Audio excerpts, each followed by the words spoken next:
الشيطان الرجيم. بسم الله الرحمن الرحيم. الحمد لله رب العالمين الرحمن الرحيم مالك يوم الدين إياك نعبد وإياك نستعين اهدنا الصراط المستقيم صراط الذين أنعمت عليهم غير المغضوب عليهم ولا الضالين آمين. بسم الله الرحمن الرحيم. السلام عليكم ورحمة الله وبركاته. الحمد لله رب العالمين والصلاة والسلام على رسول الأمين سيدنا محمد وعلى آله وصحبه أجمعين. رب اشرح لنا صدورنا ويسر لنا أمورنا واحلل عقدة من لساننا يفقه قولنا. اللهم صل على بدر التمام ومصباح الظلام ومفتاح دار السلام وشمس دين الإسلام محمد صلى الله عليه الصلاة والسلام. سبحانك لا علم لنا إلا ما علمتنا إنك أنت العليم الحكيم ولا حول ولا قوة إلا بالله العلي العظيم. بسم الله ما شاء الله لا يسوق الخير إلا الله. بسم الله ما شاء الله ما كان من نعمة فمن الله. بسم الله ما شاء الله لا يصرف السوء إلا الله. بسم الله ما شاء الله لا حول ولا قوة إلا بالله. أما بعد. Alhamdulillah, bersyukur kita kepada Allah Subhanahu wa taala di atas kurniaan nikmat-nikmatnya kepada kita, terutamanya nikmat kesihatan dan seterusnya nikmat iman dan Islam. Dapat lagi kita datang ke masjid ini, kita berkumpul bersama-sama. Apabila mendengar azan, kita gerak daripada rumah kita, kita tinggalkan kerja-kerja duniawi kita hadir di dalam rumah Allah ini bagi menunaikan solat fardu maghrib secara berjemaah. Dan kejap lagi bila habis kuliah, masuknya waktu isyak, kita akan solat berjemaah fardu isyak pula. Sementara menunggu waktu isyak tu masuk, kita jadikan telinga kita ini supaya di akhirat nanti telinga ini akan menjadi saksi di hadapan Allah Subhanahu Wa Taala, kerana kita menggunakan alat yang diberikan oleh Allah Subhanahu Wa Taala ini untuk mendengar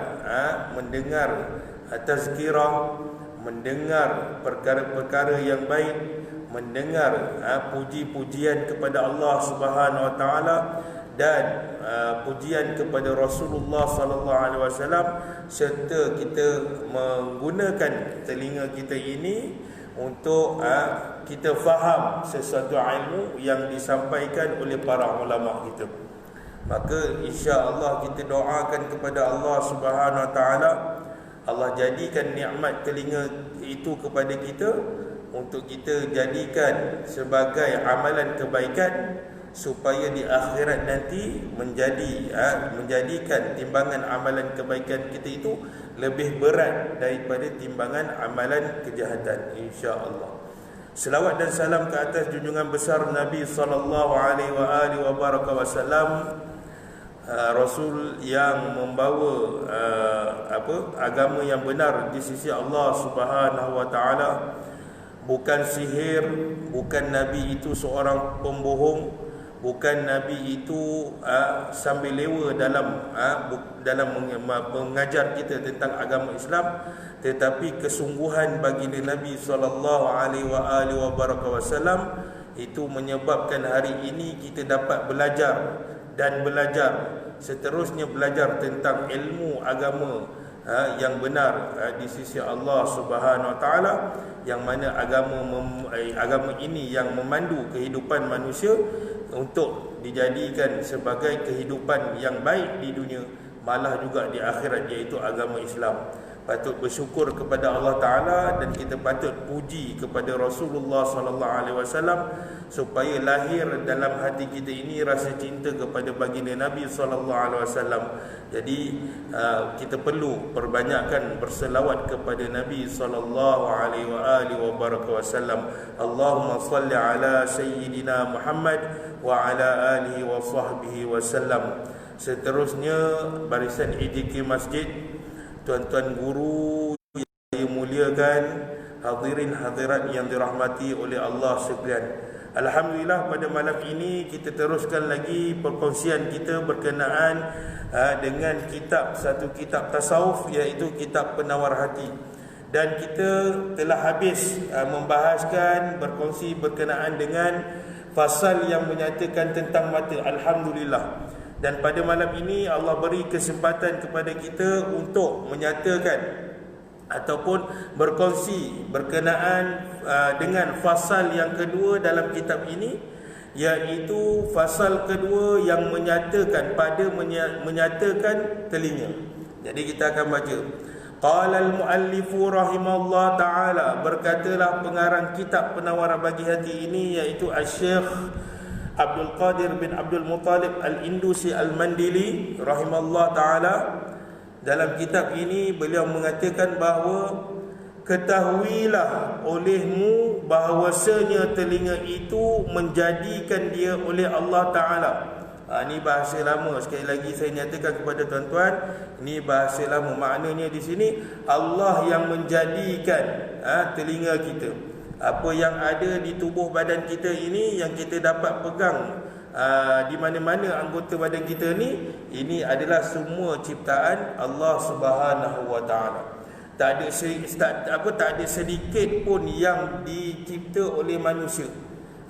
Manusia menciptakan satu alat, iaitu dipanggil robot, tetapi ia tidak kekal selamanya. Apabila salah cucuk wayar, maka tak jadilah robot, tak bergeraklah robot itu. Tetapi kreatifnya Allah Subhanahu Wa Taala, Allah Subhanahu Wa Taala dapat kawal semua ciptaannya. Manusia kalau cipta robot, dia perlu beri tumpuan kepada robot yang dia cipta tu saja. Orang lain tak boleh kacau. Tetapi Allah maha besar, Allah Subhanahu Taala maha kuasanya Allah Subhanahu Taala. Ciptaan yang kita boleh nampak ni, makhluk yang kita boleh nampak ni selain daripada manusia, juga di bawah pentadbiran Allah Subhanahu Wa Taala. Maka hebatnya Allah Subhanahu Wa Taala. Maka inilah Tuhan yang wajib kita sembah, yang wajib kita minta tolong padanya apabila kita merasakan diri kita susah. Padahal susah yang ada pada diri kita itu adalah satu nikmat yang Allah nak berikan kepada kita. Jadi inilah Tuhan yang sebenar-benar Tuhan. Adapun yang dinamakan ilah yang lain itu bukanlah Tuhan. Itu adalah satu benda yang diciptakan oleh manusia, dan manusia itu percaya kepada benda itu. Maka mereka yang kufur kepada Allah Ta'ala ini, mereka menyembah yang dicipta oleh manusia. Itu tidak betul. Kita ini menyembah satu Tuhan yang tidak ada siapa-siapa yang menciptakannya. Seperti mana yang Allah nyatakan di dalam surah Al-Ikhlas, lam yalid wa lam yulad. Allah tidak beranak dan tidak diperanakkan. Maknanya Allah tidak ada anak dan tidak dilahirkan. Dia tak ada mak ayah. Jadi itulah Tuhan yang sebenar-benarnya. Maka setiap anggota yang dijadikan kepada kita ni ada fungsi dia, ada kelebihan dia, dan apakah apakah kegunaannya untuk digunakan oleh manusia. Maka telinga dia digunakan untuk mendengar. Maka telinga juga adalah ciptaan Allah Ta'ala dan makhluk Allah Subhanahu Wa Ta'ala. Dan manusia dapat dengar melalui alat yang bernama telinga ini juga atas izin Allah Subhanahu Wa Ta'ala. Akan tetapi ada tak orang yang ada telinga tak dapat dengar? Ada. Itu tidak diizinkan oleh Allah Subhanahu Wa Ta'ala. maka itu menjadikan dia oleh Allah Subhanahu wa taala bagi engkau kerana beberapa faedah bangsa dunia. Maknanya di sini pengarang mengatakan bahawa ada beberapa faedah yang boleh kita gunakan telinga ini untuk kegunaan duniawi. Maknanya manusia ini Allah ciptakan sesuatu pada badannya ataupun anggotanya boleh kita merasai nikmat dunia dan kita boleh merasai nikmat akhirat.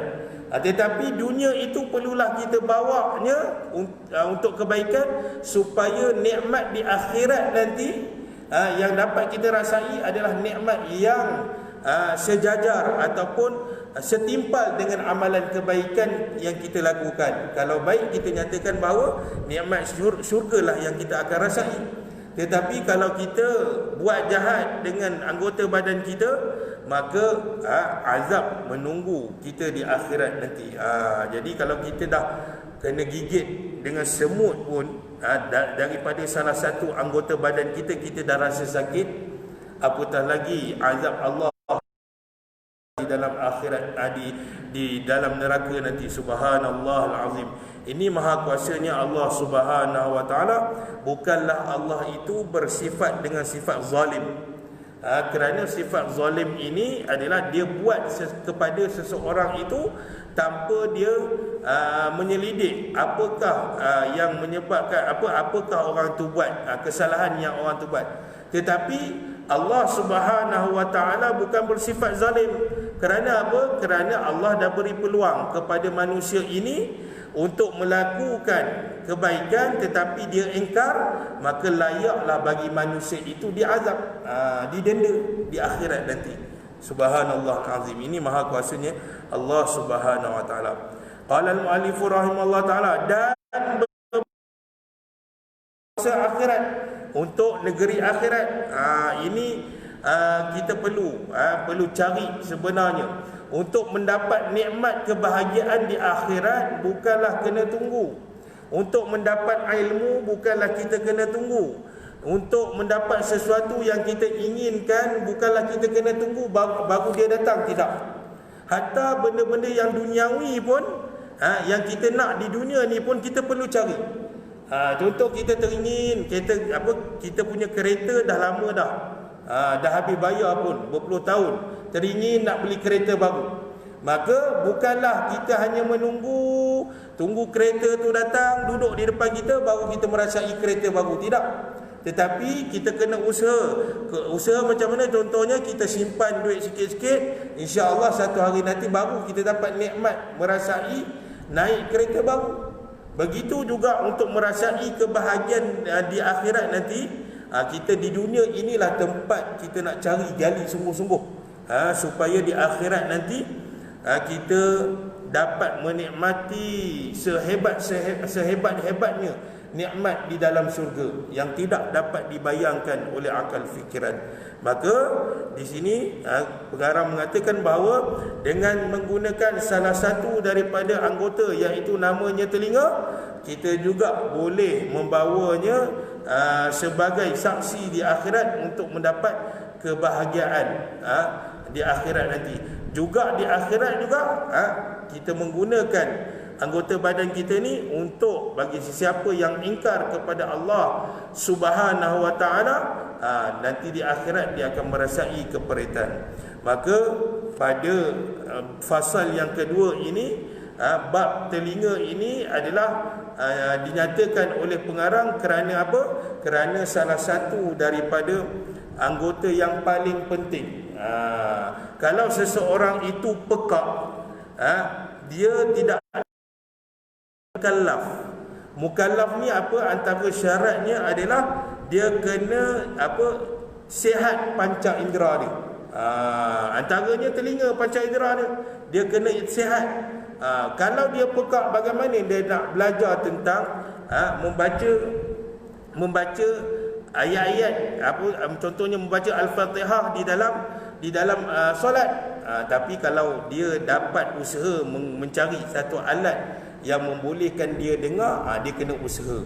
Tapi kalau memang dah tak ada, doktor kata tak ada alat dah untuk dia dapat dengar, maka tak boleh buat apa, maka dia tidak dikategorikan sebagai mukallaf, maka dia tidak dikira sebagai dosa.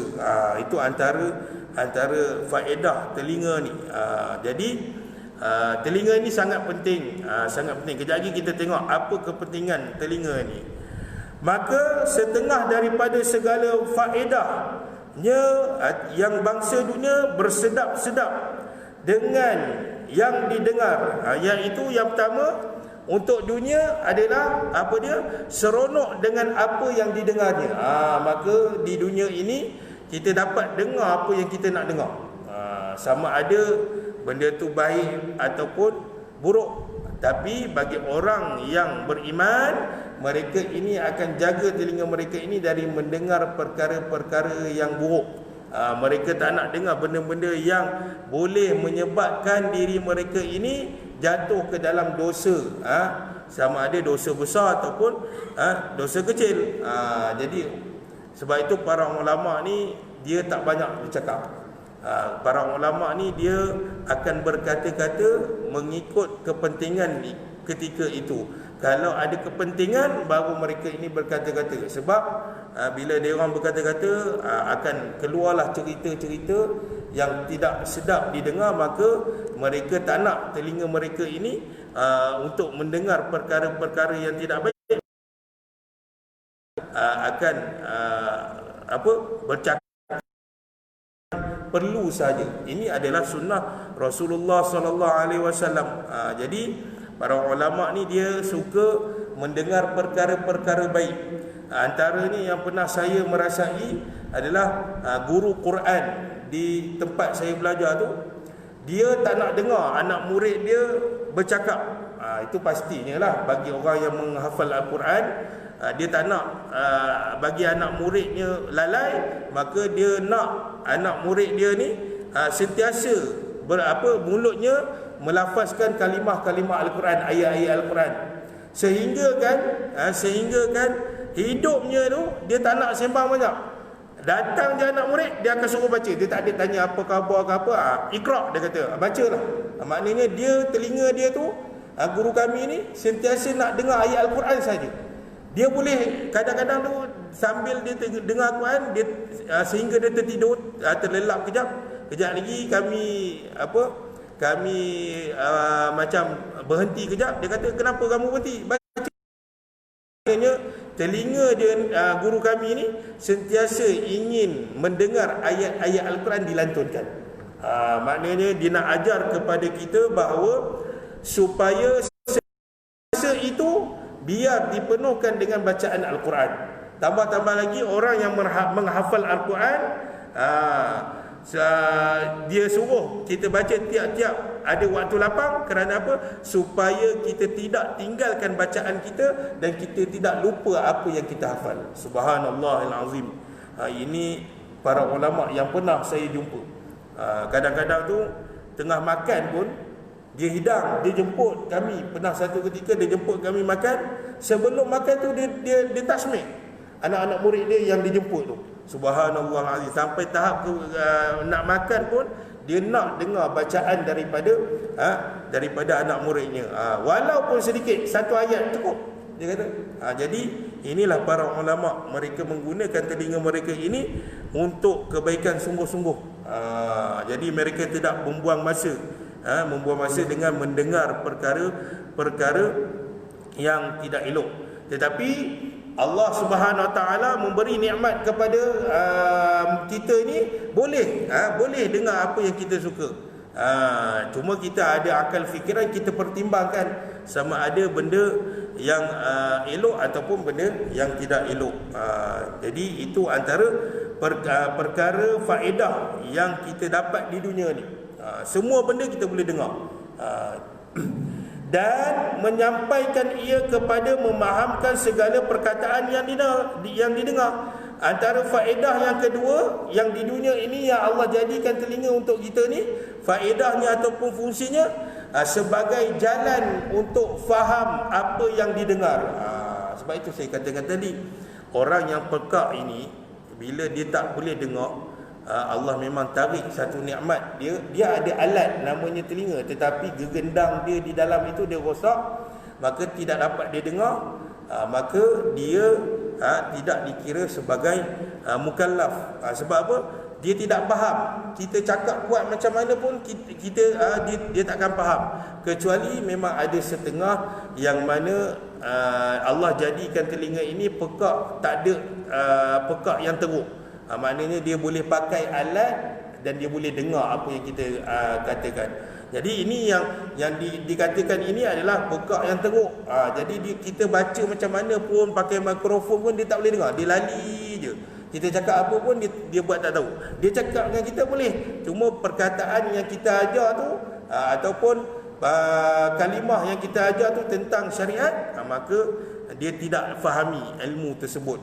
Jadi susah bagi orang yang pekak. Jadi orang yang normal, yang Allah jadikan kepadanya kesihatan pendengaran, kesihatan telinga, maka antara salah satu untuk kita faham sesuatu ilmu itu dengan cara kita mendengar majlis-majlis ilmu, baru kita faham. Bila kita dengar sesuatu ilmu tu masuk, kita akan fikir, oh macam ni, sebelum ni, selama ni yang aku buat adalah salah.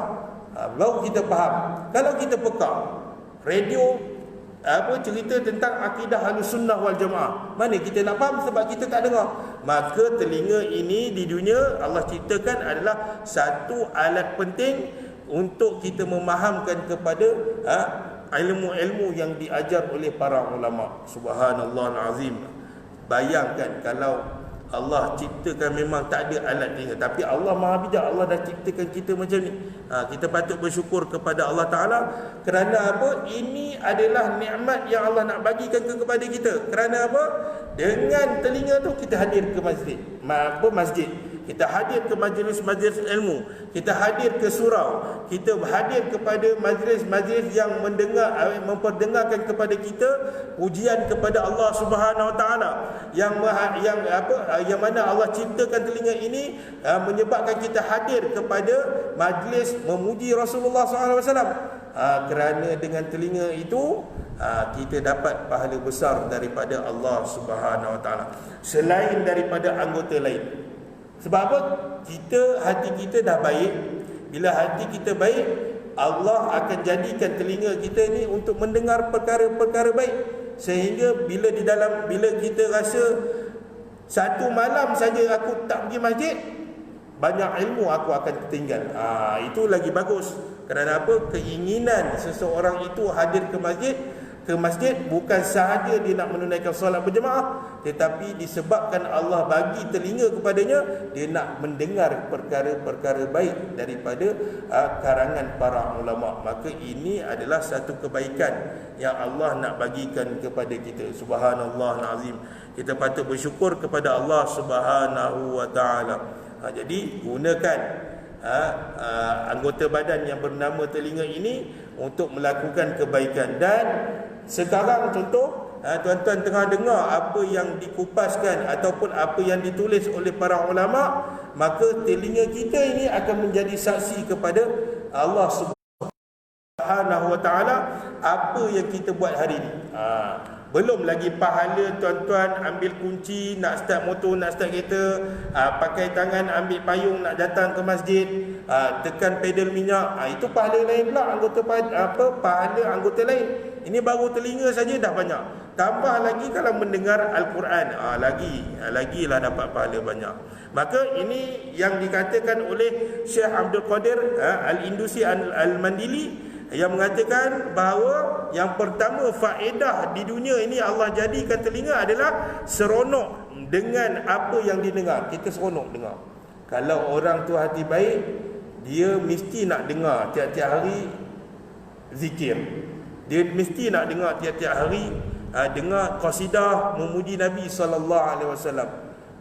Kalau yang lalai sikit, dia tiap-tiap hari dia nak dengar lagu rock. Bukan tak elok, tapi jangan sehingga melalaikan. Sekadar nak menghiburkan saja boleh, tetapi kalau sehingga dia nak dengar tu dia puja-puja artis-artis yang lagunya memuji kepada manusia, itu boleh melalaikan, boleh menjatuhkan diri kepada dalam dosa, sehingga tak solat, sehingga pergi konsert, melanggar waktu-waktu solat, jadi bercampuran dengan laki perempuan. Kerana apa? Kononnya mereka ini nak menjadikan telinga ini sebagai release tension.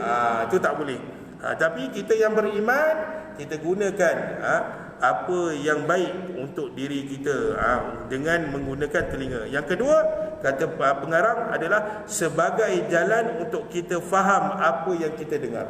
Kita masuk, kita dengar, maka otak kita akan proses. Oh, banyak lagi sebenar ilmu agama yang aku tak tahu.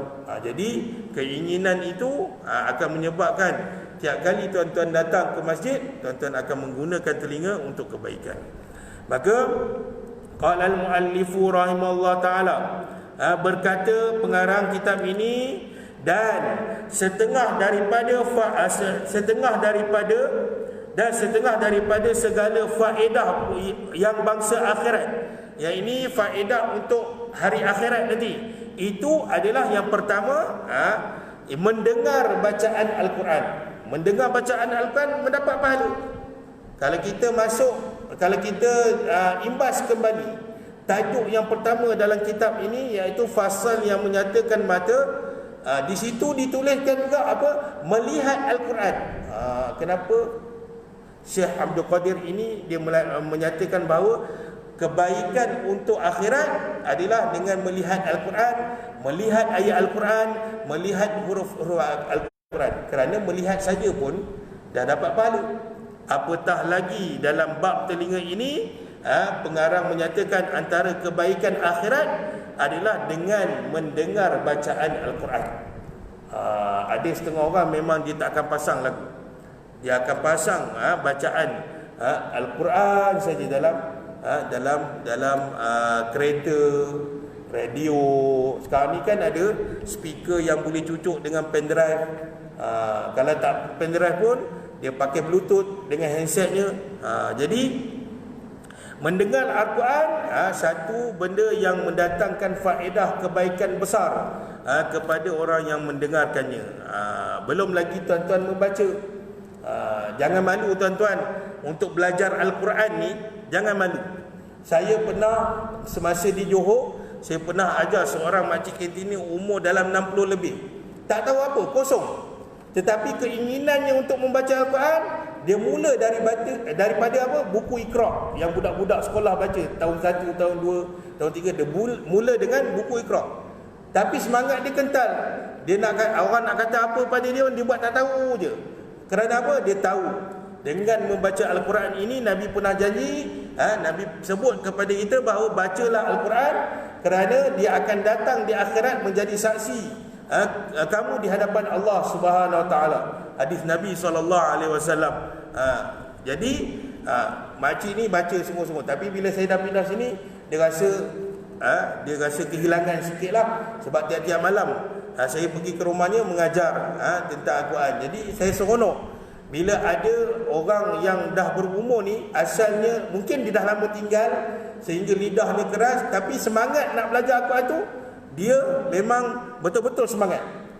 Jangan malu. Jangan malu. Kerana benda baik ni, buat apa nak malu? Jadi bila tuan-tuan belajar Al-Quran, sekaligus tuan-tuan menjadikan mulut tuan-tuan mendapat pahala, dan bila baca mesti dengar di sini, maka juga mendapat pahala daripada Allah Subhanahu Wa Taala, iaitu dengan mendengar bacaan Al-Quran. Banyak faedah mendengar bacaan Al-Quran. Antaranya, contoh kalau seseorang tu kena rasuk, Allah jadikan telinga ni, bila ustaz tu ruqyahkan dia dengar ayat Quran je, insya-Allah jin syaitan ini tidak akan melekat pada pesakit tu. Sebab apa? Dia hanya mendengar ayat Al-Quran, dia panas, dia lari. Itu kelebihan Allah jadikan Al-Quran.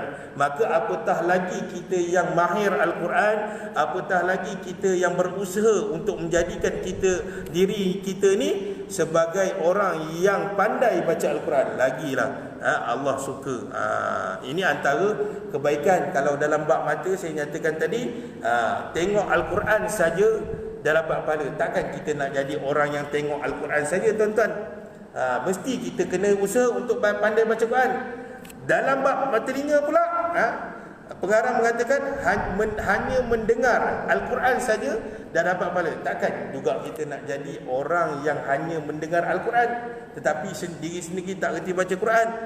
Nanti kita akan masuk satu bab, pastinya kita akan jumpa anggota mulut juga akan dinyatakan membaca Al-Quran. Maknanya bacaan Al-Quran ini sama ada melihat ataupun mendengar Al-Quran, malah lebih baik membaca Al-Quran. Kesemua ini dapat pahala daripada Allah Subhanahu Wa Taala.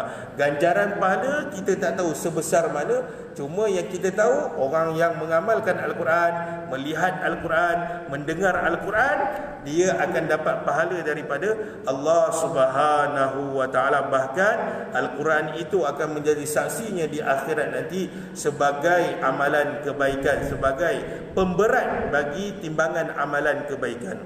Yang kedua, iaitu antara kebaikan yang kita boleh bawa ke akhirat nanti dengan menggunakan anggota telinga, iaitu mendengar ia akan hadis Nabi sallallahu alaihi wasallam, iaitu mendengar majlis ataupun tuan-tuan pergi satu majlis, iaitu majlis simak hadis Nabi sallallahu alaihi wasallam, mendengar majlis pembacaan hadis Nabi sallallahu alaihi wasallam, ataupun dalam senarai jadual kuliah di masjid ini ada ustaz-ustaz yang mengupas tentang hadis Nabi sallallahu alaihi wasallam dah kena datang.